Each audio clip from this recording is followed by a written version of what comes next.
नमस्कार दोस्तों, अक्षय एकेडमी के प्लेटफॉर्म पे आप सभी साथियों का स्वागत है। हम लोगों ने अरिथमेटिक में जो है प्रतिशत स्टार्ट किया था और उसके अभी तक जो है 30 क्वेश्चन देख चुके हैं। आगे हम कुछ कॉन्सेप्ट सिखा रहे हैं। इसमें देखिए ये है डेविएशन मेथड, इसको देखते हैं कैसे हम अप्लाई करेंगे। तो हमारे पास है डेविएशन मेथड। ये देखिए कहाँ हम अप्लाई करेंगे। जैसे मान लीजिए कहा जाए कि हमारे पास ए के पास 300 रुपये है और बी के पास 700 रुपये है। ठीक है, ए ने 300 रुपये रखा है, बी ने 700 रुपये रखा है। ए 23% और बी 27% बढ़ा देता है, तो दोनों में संयुक्त रूप से कितनी वृद्धि होगी हमको ये निकालना है। तो ये हम कैसे निकालेंगे, तो देखिए कैसे निकाला जाएगा। सबसे पहले जो ए और बी के बीच में पैसा है उसका हम अनुपात बना लें। ए है, ये बी है, इनका अनुपात 3:7 हो जाएगा। 0 से 0 खत्म हो जाएगा, 3:7 होगा। तो देखिए अब क्या करना हमें, मान लेते हैं हम पहला मेथड बता रहे हैं इसमें कि ये 23% था ही। मान लीजिए अभी 23% बढ़ा है, तो 23% यहाँ पहले में बढ़ा है तो कोई दिक्कत नहीं है, 23 है। अगला अगर देखें ये कितना बढ़ा है, 23 से कितना ज़्यादा है, 4 ज़्यादा है। 4 ज़्यादा है, कितने की वैल्यू है, 7। तो 7 गुणे 4 इतना हुआ प्रतिशत। कितने में वृद्धि हो रही है, कुल 7 और 3 10। तो इस हिसाब से कितना हो जाएगा, देखिए 7 चौक कितना हो जाएगा, 28 और बटा 10। तो ये कितना हो जाएगा, 23% प्लस 2.8% कितना हो जाएगा, 23×2 25.8%। तो कहने का मतलब जो है संयुक्त रूप से कुल कितना वृद्धि हुआ है, तो वो हुआ 25.8%। तो इसको देखिए बेसिक मेथड से भी किया जा सकता है। वो कैसे है, दूसरा मेथड है, क्या करना है, इसका इसमें मल्टीप्लाई कर दीजिए। तो 23 गुणे 3 प्लस यहाँ पे 27 गुणे 7 डिवाइड बाई कितना है, कुल कितना है, 7 3 10। इसको आराम से कर सकते हैं हम, ये प्रतिशत में हो जाएगा। 3 त्रिक का कितना हुआ, 9 और 3 दूनी कितना हो जाएगा, 6 प्लस 7 सते 49, 7 दूनी 14 4 18 बटा कितना हो जाएगा, 10। तो इसको आप ऐड कर सकते हैं। 9 और 9 कितना हुआ, 18 और 8 6 कितना हुआ, 14 और 1 कितना हो जाएगा, 15। 1 1 कितना हो जाएगा, 2 और ये 0 है, तो इस वजह से यहाँ दशमलव लग जाएगा। तो इससे भी निकाल सकते हैं आप। लेकिन हमारे पास कई चैप्टर में इसको अप्लाई कर सकते हैं आराम से। ठीक है, आइए देखते हैं। एक तीसरा मेथड भी है। अगर हम मान लें कि कुल अभी जो बढ़ा है वो बढ़ा है 25%, कुल कितना बढ़ा है, 25%। तो देखिए 25% नहीं, यहाँ पे 23% बढ़ा है, तो कितना बढ़ा है, तो मतलब 2 की कमी है। तो कितने की कमी है, 2 की कमी है, कितने में, 3 में कमी है। और आगे फिर ये 25 है, ये 27 है, यहाँ पे क्या है, 2 ज़्यादा है, लेकिन कितने की वैल्यू ज़्यादा है, 7 की। और डिवाइड बाई कुल कितना बदलाव हुआ, तो कुछ 7 3 कितना हो जाएगा, 10। ये आएगा हमारा प्रतिशत में। तो देखिए 25%। अब 3 दूनी कितना हो जाएगा, 6, 7 दूनी 14, 14 में से 6 गया कितना आएगा, 8। वो भी कैसा आएगा, पॉजिटिव में। तो 8/10 ये प्रतिशत हुआ। तो इसकी वजह से यहाँ पॉइंट लग जाएगा 0.8, तो 25.8 हो जाएगा। ठीक है, तो इस तरीके से हमारा सॉल्व हो जाएगा। अभी देखिए कोरोना का जो है केस चल रहा है, इसमें अगर हम कहें, मान लीजिए एक फैक्ट्री है,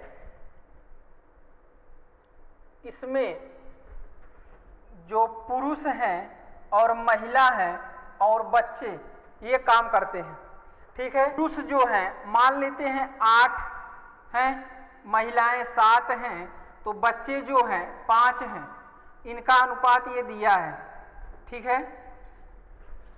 इसके बाद कहें इसमें जो है 68% पुरुष चले गए और महिलाएं 70% महिलाएं चली गई हैं और बच्चे 75% चले गए हैं। तो हमको बताना है कुल ओवरऑल फैक्ट्री में कितने प्रतिशत की कमी आई है, यही हमको करना है। तो देखते हैं कितने प्रतिशत की ओवरऑल कमी आई है। तो देखिए, अगर हम कहें कि ये 68, हम मान लेते हैं इतने प्रतिशत की कमी आई, तो माइनस क्या बता रहा है, कमी आई। तो देखिए यहाँ पे 68 है, इसका तो 0 हो गया, कोई दिक्कत नहीं। यहाँ पे कितना ज्यादा है, 2 ज्यादा है, माइनस 2 ज्यादा है, 2 सत्ते कितना हो जाएगा, 14, कितना हो जाएगा 14। और यहाँ पे क्या है, 68 से कितना ज्यादा है, 7, 7 पचे कितना हो जाएगा 35, डिवाइड बाई कितना हो जाएगा 8 7 15 5 20 हो जाएगा। तो इससे जो है ये माइनस 68% था, ये प्रतिशत में ही आएगा। और 35 और 14 कितना हो गया, 30 10 40 हो गया, 5 4 9 कितना हुआ 49 हो गया। तो 49 के बटा 20 हुआ। अब हम देखें ये प्रतिशत आया यहाँ से -68%, और यहाँ पे इसको डिवाइड कर सकते हैं हम कैसे, 2 दूनी कितना हुआ 4, 2 चौक कितना हुआ 8, 2 पचे कितना हुआ 10, 2 से इसको डिवाइड करेंगे 24.5, अभी ये बटा 10 है।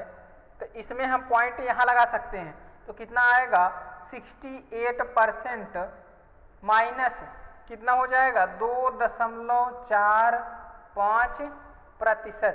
तो इनको ऐड कर दीजिए, 68 2 कितना हो जाएगा 70.45%, माइनस ये बता रहा है कि इसमें कमी आई है।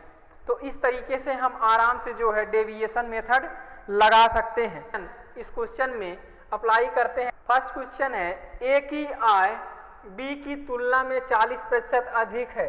ए की आय बी की तुलना में 40% अधिक है। तो सबसे पहले हमको जानना होगा कि 40% की वैल्यू क्या हो जाएगी। तो 40% की अगर वैल्यू निकालें तो वो कितना आ जाएगा 2/5। तो अगर ये 5 है तो ये कितना हो जाएगा 7 हो जाएगा।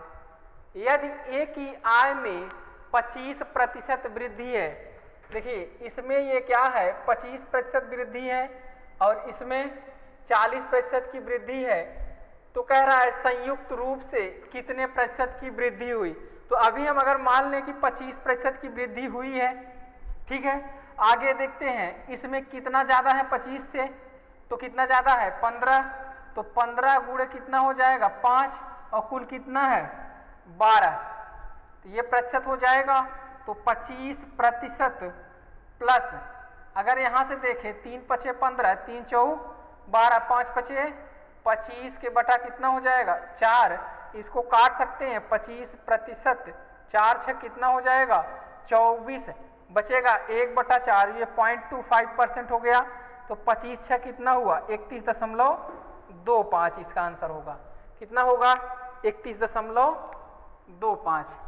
नेक्स्ट क्वेश्चन है, यदि कोई छात्र किसी संख्या को 11/16 के बजाय 7/12 से गुणा करता है तो प्रतिशत त्रुटि बताइए। देखिए इसमें क्या होता है कि जब भी आपको भिन्न के रूप में दिया है तो आपको फोकस करना है डिनोमिनेटर पर।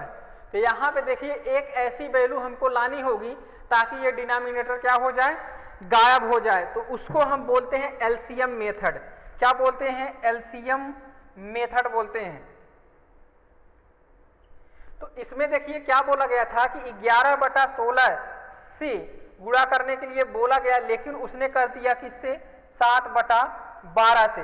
तो 16 और 12 का अगर एलसीएम हम लेंगे तो कितना आएगा 48। तो 16 से अगर इसमें डिवाइड करेंगे तो 16 तियां कितना हो जाएगा 48, 3 बार जाएगा, 11 तियां कितना हो जाएगा ये 33। इसको देखिए 12 चौक कितना हो जाएगा 48, 4 आया, 4 सते कितना हुआ 28। यहाँ पे इससे गुणा नहीं करना था।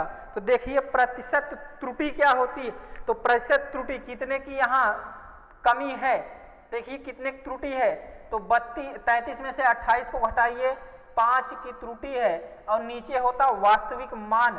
प्रतिशत त्रुटि जो होता है वो होता है चेंज कितनी त्रुटि है बटे वास्तविक मान कितना है 33 गुणे 100। तो यहाँ कितना हो जाएगा 500 गुणे 33%। अब देखिए हमको यहाँ पे जो वैल्यू दिया है वो क्या दिया है 12.13 और 14.14 और 15.15 16.16। तो हमको अप्रॉक्सीमेशन मेथड लगा के इस वैल्यू को लाना होगा। तो देखिए अगर हम देखें इसमें 16 से गुणा करते हैं तो 16 अब 33 है। देखिए इसको अगर हम 16 से गुणा कैसे कर सकते हैं, सबसे पहले 30 मान लीजिए, इसको 30 प्लस 3 मान लीजिए, तो 16 तियां कितना हो गया 48, 480 और 16 तियां 48। इसको आप जोड़ेंगे, देखिए ये क्या होगा 500 से ज्यादा हो जाएगा, मतलब ये 16 नहीं आएगा, तो इससे कम आएगा। तो कितना, अगर देखिए हम 15 लेते हैं तो 15 लेते हैं तो 33 गुणे 15 करिए उसी सेम तरीके से, 15 तियां कितना होगा 45, 450 और 15 तियां कितना हो जाएगा 45। इन दोनों को ऐड करिए कितना है 495। इसका मतलब इसके 500 के पास तक है ये वैल्यू, इसलिए ये सही हो जाएगा। तो कौन सा ऑप्शन बनेगा हमारा, सी पार्ट 15.15। ठीक है, हम लोग आगे बढ़ते हैं। आइए अगले कॉन्सेप्ट चलते हैं। मान लीजिए कोई दो वैल्यू है x और y, ये दोनों का कांस्टेंट है, मतलब फिक्स है। कैसे, इस बात को समझते हैं। मान लीजिए 400 है, 40 गुणे अगर कहें ये 10 है, 40 गुणे 10 की जो वैल्यू है वो कितना है 400 है। अगर इसको हम कहें ये 80 है और इसको हमको फिक्स रखना है, क्या करना है फिक्स रखना है, तो यहाँ कितना होना चाहिए, कितना होना चाहिए, डिवाइड करके निकाल लीजिए कितना आएगा 5 आएगा। तो अगर हम देखें x में जो बदलाव है वो कितना है, 40 से कितना हुआ है 80। तो इसको अगर काटें तो 40 से करना 40, 40 दूनी कितना आया 80। कहने का मतलब क्या हुआ कि ये 1:2 हुआ। नेक्स्ट अगर देखें जो y है वो 10:5 है। इसको काट के देखेंगे 5 करना 5, 5 दूनी 10, ये कितना बदला 2:1। कहने का मतलब जो है कि जिस रेशियो में हम x की वैल्यू बढ़ा रहे हैं उस रेशियो में y की वैल्यू घट रही है। ठीक है, अगर हम बात करते हैं दूसरा एग्जाम्पल, मान लीजिए x और y की वैल्यू हमको दिया है 500, इसमें अगर 5 into 100 करते हैं और दूसरी वैल्यू है इसको अगर हम कर दें 20 और 25, अभी भी ये वैल्यू क्या है 500 है।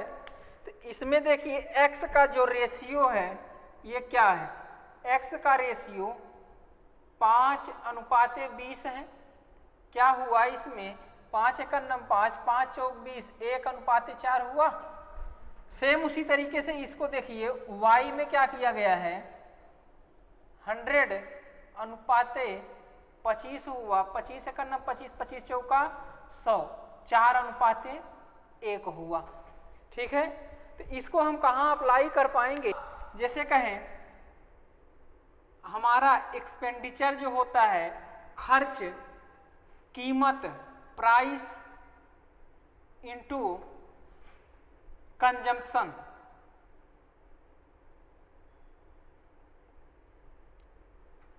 कहने का मतलब खर्च बराबर कीमत गुणे उपभोग, इसी को हम लोग खपत भी कहते हैं। ठीक है, जैसे कहें हमारे पास 600 रुपये हैं, 600 रुपये हैं, 12 रुपये प्रति केजी चीनी का दाम है और इसमें हमें 50 केजी चीनी मिलती है, 50 केजी चीनी मिलती है। अगर 12 रुपए से इसकी कीमत 15 रुपए प्रति केजी हो जाए, हमारे पास आज भी 600 रुपए हों, तो बताइए अब कितना केजी मिल सकता है? तो कितना केजी मिलेगा आप डिवाइड करके निकाल सकते हैं। कितना आ जाएगा?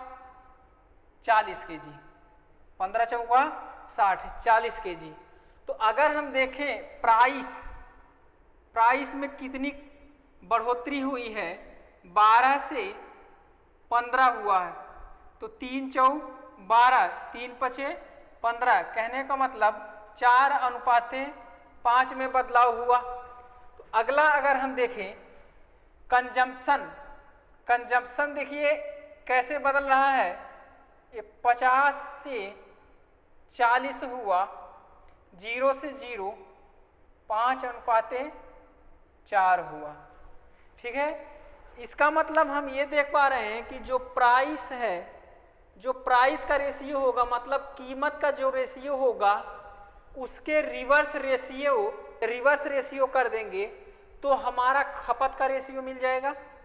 ठीक है, इस पे क्वेश्चन आता है और किस तरीके से आता है हम आगे देखते हैं। आइए हम लोग क्वेश्चन देखते हैं। यदि चाय के मूल्य में 20% की बढ़ोतरी हो जाए तो खपत में कितने प्रतिशत की कमी की जाए ताकि चाय पर होने वाले व्यय में कोई वृद्धि न हो। अभी हम लोगों ने देखा था कि जो प्राइस का रेशियो है वो कंजप्शन का रिवर्स होता है। तो प्राइस का जो रेशियो है यहाँ पे 20% की वृद्धि हुई है, तो प्राइस में क्या हुआ, 20% की वृद्धि मतलब 20 पंचे 105 से कितना हो गया है 6। तो हमारा जो कंजम्पशन होगा इसका रिवर्स होगा 6 से 5। तो यहाँ क्या हुई, कमी हुई, 1 की कमी हुई 6 में। तो इसको हमने बताया था 1/6 कितना होता है, 16(2/3%। कितना होता है, 16(2/3%। ठीक है, नेक्स्ट, एक व्यक्ति अपनी चीनी की खपत में 42.84% की वृद्धि करता है क्योंकि चीनी की कीमत X% से कमी हो जाती है, तो खपत में वृद्धि किया है। तो सबसे पहले आपको यह जानना होगा कि 42.84 किस फ्रैक्शन के बराबर होगा। तो हमने देखा था कि 1/7 जो था कितना था, 14.2/7% था। यही डायरेक्ट वैल्यू थी, 14.28%। तो इसका कितना गुना है, ये 14 तिरिक 42 है। तो देखिए कितना हो जाएगा, ये डायरेक्ट हम इसको कह सकते हैं कि ये 3/7 की वैल्यू है, 3/7 की वैल्यू है।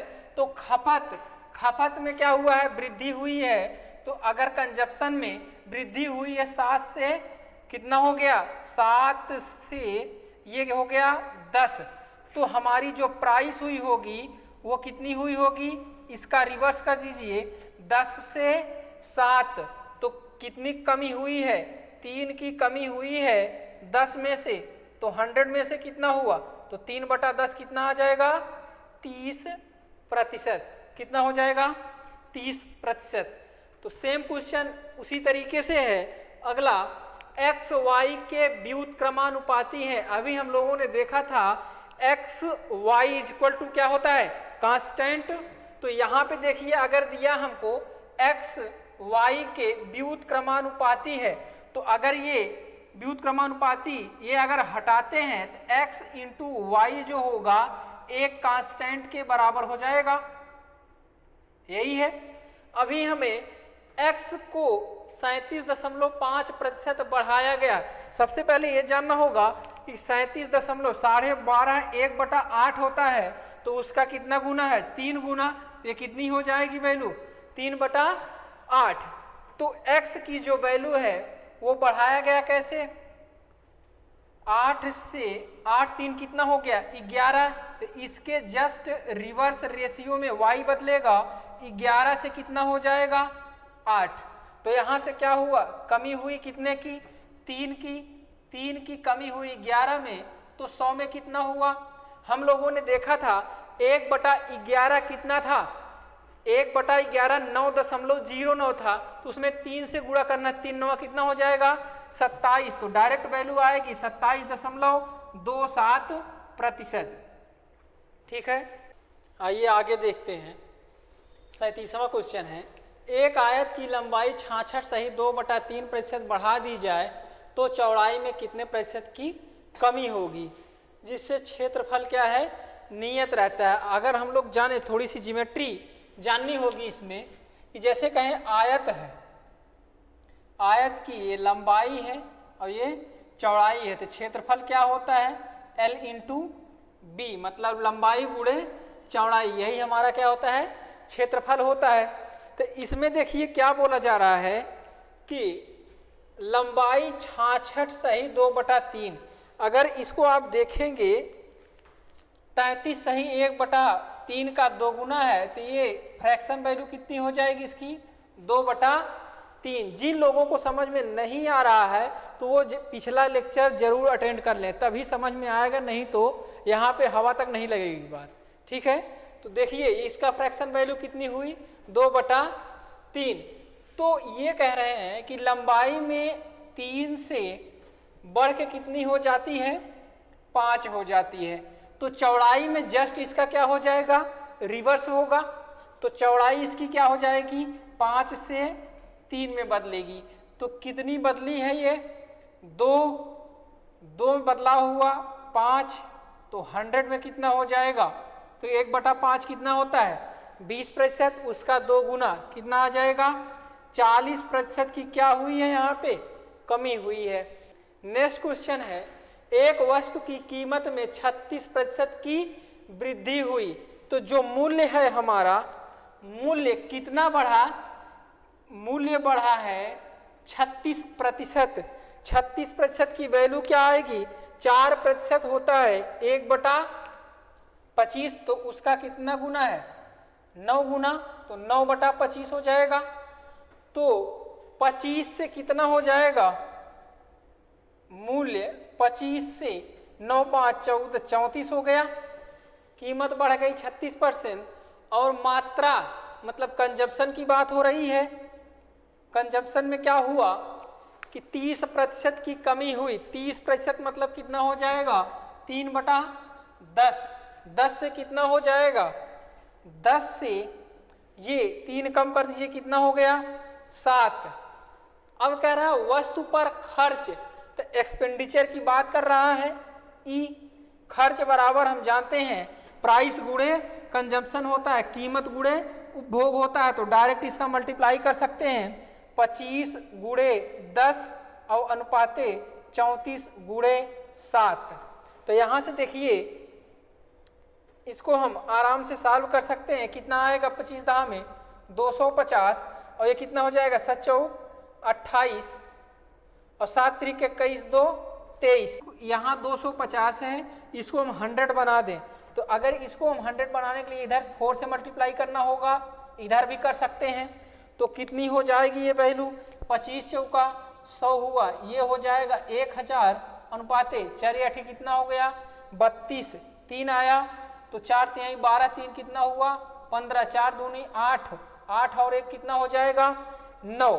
तो यहाँ पे देखिए एक जीरो है, यहाँ दशमलव लगाएं तो इधर भी दशमलव लग जाएगा, तो यहाँ पे 100 है, यहाँ 95.2 है, तो इसमें कितना हो जाएगा 4.8% की कमी है। तो यहाँ कौन सा आंसर हो जाएगा 4.8% की कमी हो जाएगी। नेक्स्ट क्वेश्चन है, तेल का मूल्य 20% तक बढ़ जाता है किंतु इसकी खपत 8 से ही 1/3% तक कम हो जाती है, तो 20% की वैल्यू कितनी हो जाएगी 1/5। तो जो प्राइस है ये क्या कर रहे हैं कि ये बढ़ जाती है, 5 से 6 हो जाती है। नेक्स्ट है इसकी खपत, कंजप्शन की बात हो रही है, तो कितना हो जाएगा खपत में 8 से ही 1/3% की कमी हो जाती है, तो कितना हो जाएगा, ये किसकी वैल्यू है 1/12 की। तो इसमें 12 से कमी हो जाएगी, 12 से कितनी हो जाएगी 11। अब हमें पता है कि इसका खर्च जो होता है एक्सपेंडिचर, वो इन दोनों का मल्टीप्लिकेशन होता है, तो ये मल्टीप्लाई कर लीजिए, 12 पचे कितना हो गया 60, इधर ये हो गया 11 छक्का 66, इसको काट दीजिए, ये 10 हुआ और ये कितना हो जाएगा 11। तो यहां से देखिए कितना वृद्धि हुई 1/10 इंटू 100 कितना हो जाएगा 10% की क्या हो जाएगी इधर वृद्धि हो जाएगी, तो 10% की वृद्धि हो जाएगी। नेक्स्ट क्वेश्चन दिया है, एक वस्तु का विक्रय मूल्य 20% कम करने पर उसकी बिक्री में 80% की वृद्धि हो जाती है, तो उसकी कुल बिक्री, हमेशा समझिए कि जो टोटल सेल होता है, टोटल सेल मतलब कुल बिक्री जो होता है, या इसको रेवेन्यू बोलते हैं, तो जो टोटल सेल होता है ये प्राइस इनटू कितना सेल किया गया है, ठीक है, ये होता है। तो इन दोनों का देखिए मल्टीप्लिकेशन ही तो आपसे पूछ रहा है, सेम उसी तरीके से इसमें कर सकते हैं। प्राइस में देखिए कितना बदलाव हो रहा है 20% की कमी हो रही है, तो 20 पंचे 100, 5 से 4 हो रहा है, और जो सेल है वो क्या हो जा रहा है 80% की वृद्धि हो रही है, तो 4/5 मतलब 5 जो है कितना हो जा रहा है 5 4 9, तो आप मल्टीप्लाई कर सकते हैं, 5 पचे कितना हो गया 25 और 9 चौक कितना हुआ 36, इसको आप चाहे तो 100 बना लीजिए 4 से मल्टीप्लाई करके, तो 25 चौका कितना हुआ 100, 4 6 कितना हुआ 24, 4 3 12 2 14, तो क्या हुआ 100 से 144 मतलब 44% की क्या हो गई वृद्धि हो गई है, ठीक है, 44% की वृद्धि हो गई।